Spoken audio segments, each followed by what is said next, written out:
தமிழகம் எங்கும் கிளைகள் கொண்ட Annamal institute of hotel management and hospital management படிப்பில் சேர்வதற்கான அட்மிஷன் நடைபெறுகிறது.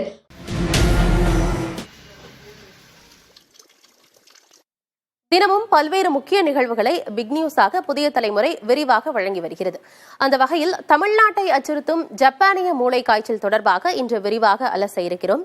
இதன் அறிகுறிகள், தற்காப்பு நடவடிக்கைகள், சிகிச்சை முறைகள் உள்ளிட்டவை தொடர்பாக மருத்துவர்களுடனான பேட்டிகளுடன் சிறப்பு நேரலையை பார்ப்பதற்கு முன்பாக ஜப்பானிய மூளை காய்ச்சல் என்றால் என்ன, இதன் அபாயம் என்ன என்பது குறித்த ஒரு தொகுப்பை பார்க்கலாம்.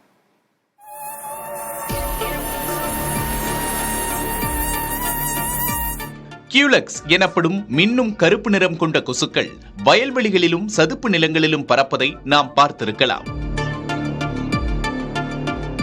எப்படி ஏடிஎஸ் கொசுக்கள் டெங்கு, ஜிகா உள்ளிட்ட நோய்களை பரப்புகிறதோ அதேபோன்று கியூலெக்ஸ் என்கிற கொசு ஜாப்பனீஸ் என்செஃபலைட்டிஸ் எனப்படும் அரிய வகை மூளை காய்ச்சலை பரப்புகிறது. முதலில் ஜப்பானில் இந்த நோய் கண்டறியப்பட்டதால் இதற்கு ஜாப்பனீஸ் என்செஃபலைட்டிஸ் என்று பெயர் வந்தது. இந்த வகை மூளை காய்ச்சலால் உலகம் முழுவதும் ஆண்டுக்கு 68,000 பேர் மரணமடைவதாக உலக சுகாதார நிறுவனம் தெரிவிக்கிறது. மேலும் பாதிக்கப்படுபவர்களில் 20% பேர் கண்டிப்பாக மரணமடைவார்கள் என்றும் 30%த்திற்கும் அதிகமானோருக்கு நரம்பியல் பாதிப்பு ஏற்படும் எனவும் தரவுகள் கூறுகின்றன. இதுவரை வட மாநிலங்களிலும் கிராமப்புற பகுதிகளிலும் அதிகமாக பாதிப்பை ஏற்படுத்திய ஜாப்பனீஸ் என்செஃபலைட்டிஸ் வகை மூளை காய்ச்சல் தற்போது தமிழ்நாட்டில் சென்னை, திருவள்ளூர், திருவண்ணாமலை, விழுப்புரம், கடலூர், கள்ளக்குறிச்சி, பெரம்பலூர், கரூர், தஞ்சாவூர், அரியலூர், திருவாரூர், புதுக்கோட்டை, மதுரை, விருதுநகர், திருச்சி ஆகிய 15 மாவட்டங்களில் பரவி வருவதை சுகாதாரத்துறை கண்டறிந்துள்ளது. சென்னை, காஞ்சிபுரம், செங்கல்பட்டு, தென்காசி போன்ற மாவட்டங்களில் குறிப்பிடத்தக்க அளவில் பரவல் அதிகரித்துள்ளதாகவும் தெரிவிக்கப்பட்டுள்ளது. 2022 முதல் 2024 வரை தமிழகம் முழுவதும் 306 பேர் ஜாப்பனீஸ் மூளை காய்ச்சலால் பாதிக்கப்பட்டுள்ளனர். சதவீத அடிப்படையில் அதிகபட்சமாக சென்னையில் 40.5%, திருவள்ளூரில் 8.2%, திருவாரூரில் 6.2%, திருவண்ணாமலையில் 5.6%, செங்கல்பட்டில் 4.9%, தஞ்சாவூரில் 4.6%, விழுப்புரத்தில் 3.6%, மதுரையில் 2.6% பாதிப்பு பதிவாகியுள்ளது. அண்மை காலமாக இந்த அரிய வகை மூளை காய்ச்சல் சென்னை உள்ளிட்ட நகரப்பகுதிகளிலும் பரவி வருவதாக கூறப்படுகிறது. என்ன மாதிரி சிம்டம்ஸ் ஆகும்னா, இதுக்கு நார்மலாக ஆரம்பிக்கிறது இந்த கொசு கடித்த பிறகு ஒரு 1 or 2 வீக்ஸ் இன்டர்வலுக்கு அப்புறம் நார்மலாக சாதாரண ஒரு ஃபீவராக தான் ஆரம்பிக்கும். ஹெட்ஏக்கு, ஒரு உடம்பு வலி, இல்லை சில பேருக்கு வாமிட்டிங், இல்லாட்டி வயிற்றுப்போக்கோடு ஆரம்பித்து அதுக்கப்புறம் இந்த மூளை காய்ச்சலோட அறிகுறிகள் ஆரம்பிக்கும். தலைவலி, அப்புறம் ஒரு வாந்தி, அப்புறம் நினைவு கொஞ்சம் கொஞ்சமாக மங்குற மாதிரி அந்த மாதிரிலாம் ஆரம்பிக்கும். நிறைய பேருக்கு இந்த வலிப்பு நோய் ஏற்படும். இந்த மூளை காய்ச்சல்னால, மூளை தாக்கப்படுறதுனால சில பேருக்கு எபிலெப்சி இல்லை அது சீஷர்ஸ், ஃபிட்ஸுங்கிறக்கூடிய இந்த வலிப்பு வரும். இதுவரை ஜாப்பனீஸ் என்செஃபலைட்டிஸ் வகை மூளை காய்ச்சலுக்கு என தனியாக தடுப்பூசி எதுவும் கண்டறியப்படவில்லை என்பதால் விழிப்புணர்வு மற்றும் நோய் தடுப்பு நடவடிக்கைகள் மூலமாகவே இவற்றை குணப்படுத்த முடியும் என மருத்துவர்கள் தெரிவிக்கிறார்கள். அதே நேரத்தில் கியூலெக்ஸ் எனும் கொசு இரவு நேரங்களில் மட்டுமே இனப்பெருக்கம் செய்து மனிதர்களுக்கு இந்த நோய் பாதிப்பை ஏற்படுத்தும் என்பதால் கொசு ஒழிப்பு நடவடிக்கையில் உள்ளாட்சி அமைப்புகள் தீவிரமாக ஈடுபட வேண்டியது அவசியமாகிறது. புதிய தலைமுறைக்காக ஒளிப்பதிவாளர் ஜோஷ்வாவுடன் செய்தியாளர் பால வெற்றிவேல், நவநீத கிருஷ்ணன். சென்னையில் கொசுக்கடி தொல்லை அதிகரித்து வருவதாகவும் மாநகராட்சி மற்றும் சுகாதாரத்துறை தரப்பிலிருந்து இதுவரை எந்தவித விழிப்புணர்வு நடவடிக்கைகளும் மேற்கொள்ளவில்லை எனவும் பொதுமக்கள் தெரிவிக்கின்றனர். சென்னையை பொறுத்தவரையில் பள்ளிக்கரணை சதுப்பு நிலத்தை ஒட்டி வாழக்கூடிய மக்கள்கிட்ட இந்த கொசுக்கடி பிரச்சனை எப்படி இருக்குன்னு கேட்கலாம். உங்க பகுதி, குறிப்பா பள்ளிக்கரணை ஒட்டி இருக்கக்கூடிய இந்த உங்க பெத்தேல் நகர் பகுதியில கொசுக்கடி பிரச்சனைகள் எப்படி இருக்கு? நீங்க உங்க வீடுகளில் கொசு அதிகம் இருக்கா? இந்த குப்பைமேட்டால ரொம்ப கொசு அதிகமா இருக்குங்க. ரொம்ப கொசு தொல்லை தாங்க முடியல. மழை பெஞ்சு விட்டுச்சுனாக்கா தண்ணி அங்கங்க தேங்கிட்டு ரொம்ப கொசு தான். அதனால பசங்களுக்கு ரொம்ப ஜுரம் அந்த மாதிரி எல்லாம் வந்துட்டு இருக்கு. எத்தனை முறை தான் ஹாஸ்பிட்டலுக்கு அதுன்னு போயிட்டு வர்றது. அதனால முடியல எங்களால. ஏன்னா கொசு மருந்து என்ன தெளிக்கிற மாதிரி ஆக்ஷன் எடுத்தா நல்லா இருக்கும். வீடுகள்ல நேரடியா கொசு மருந்து தெளிக்கிறதா இருக்கட்டும், அதே மாதிரி சாலைகள்ல அந்த கொசு மருந்து அந்த புகை போடுறதா இருக்கட்டும், அதெல்லாம் உங்க பகுதிக்கு வர்றாங்களா? உங்க வீட்டுல கொசு மருந்து தெளிக்கிறாங்க. மாசம் ஒரு இடம் தெளிச்சிட்டு தான் இருக்காங்க அவங்க. மற்றபடி புகைலாம் இன்னும் போடல. அந்த கார்பரேஷன்லாம் நல்லா பண்ணிட்டு தான் இருக்காங்க, மாசம் ஒரு இடத்துல தெளிக்கிறாங்க. ஆனா சரியா செய்யறது கிடையாது. இந்த மாதிரி டைம்ல செய்யணும்ல, செய்யறது கிடையாது. கொசு கடிச்சது வேற என்னென்ன பிரச்சனைகளா இருக்கு உங்களுக்கு? கொசு கடிக்கல தூக்க இழப்பு ஏற்படுதா, இல்ல வந்து கையெல்லாம் எங்கேயும் அங்கங்க வீங்குது? ஆமா இருக்குதான். அது கொசு கடிச்சதுனாலுமே தடிப்பா வீங்குது. பத்தாதுக்கு ஜுரம், உடம்பு முடியாம போயிடுது. தண்ணி பிரச்சனை ஒரு பக்கம் தான், கொசு பிரச்சனை ரொம்ப ஜாஸ்தி இருக்குது.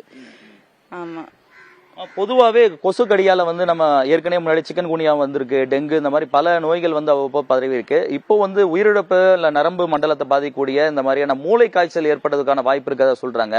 இது குறித்த விழிப்புணர்வு எல்லாம் உங்களுக்கு வந்து சொல்லி கொடுக்குறாங்களா? சுகாதாரத்துறையில இருந்தோ இல்ல வந்து மாநகராட்சி சார்பில் இருந்து கொசுக்கள் எல்லாம் ஏற்படாம இருக்கிறதுக்கு உங்களுக்கு அந்த கொசு புல்லாம் ஏற்படாம ஏதாவது விழிப்புணர்வு பண்றாங்க? அதெல்லாம் இன்னும் வரல. இது கார்பரேஷன் வந்து இன்னும் யாரும் அது மாரி வரல.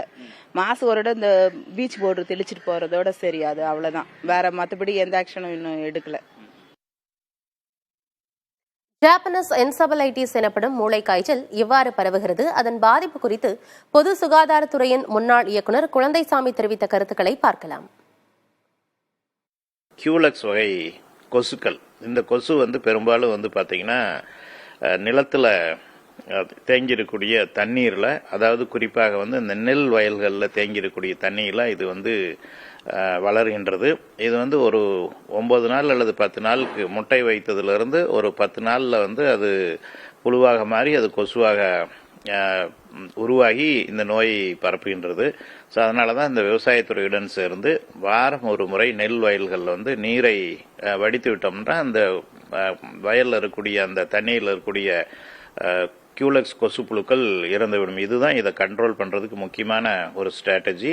எங்கிருந்து இந்த வைரஸ் வந்து வருது அப்படின்னு சொல்லி நம்ம பார்க்கும் பொழுது, இது வந்து இந்த குளத்தில் வரக்கூடிய சில வகையான பறவைகள், உலகம் முழுக்க பறக்கக்கூடிய இடம்பெயர்ந்து செல்லக்கூடிய சில வகையான பறவைகள்லேருந்து பன்றிகள் போன்ற மிருகங்களுக்கு வந்து இந்த வைரஸ் வருகின்றது. இந்த நோயுடைய அறிகுறிகள் என்ன அப்படின்னு சொல்லி பார்க்கும் பொழுது, காய்ச்சல் ஏற்படும்.